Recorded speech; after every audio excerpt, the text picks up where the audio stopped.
আমার নাম মোহাম্মদ এরশাদ আলী। আমার গ্রাম নারায়ণপুর, থানা কয়রা, জেলা খুলনা। আমি কৃষিকাজ করি, পাশাপাশি মাছ ধরার কাজ করি আর কি। আমি আগে আমার প্রধান কাজ ছিল মাছ ধরা, কিন্তু দীর্ঘদিন এইখানে মরুভূমির মতো একটা পড়ে থাকার কারণে তখন মাছ ধরা পিছা একবারেই প্রায় ছেড়ে দিয়েছিলাম। এতে আমার সংসার চলতো না।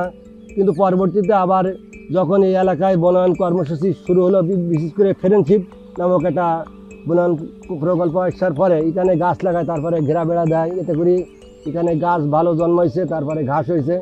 এর কারণে এই এলাকায় প্রচুর পরিমাণ মাছের আনাগোনা দেখা যায় আর কি। তখন থেকে আমরা আবার মাছ ধরার কাজ শুরু করি, নতুন করে নৌকা ভাড়া করি। এছাড়া লোকের কাছে ঋণ দায় করে আমরা আবার নৌকা বানানোর চেষ্টা করব। আর তাছাড়া জাল বানাইছি, এতে করে এখন বলা যায় এক কথায় আর কি মাছ অনেক বেশি আগের তুলনায়। এই জন্যে আমরা বিশেষ করে ফ্রেন্ডশিপ প্রকল্পের কাছে আমরা অনেকভাবে ঋণ। এই প্রকল্প আসার কারণে এখন নদীতে মাছ ধরার কারণে আমাদের পরিবার খুব সুন্দরভাবে চলে। আমাদের আর বাইরে কোথাও ইনকাম করতে যেতে হয় না, তারপরে অন্য কাজের উপর নির্ভরশীল থাকা লাগে না। এরপরে আমরা এককভাবে এখন ভালো আর একটা কি পাচ্ছি আর কি।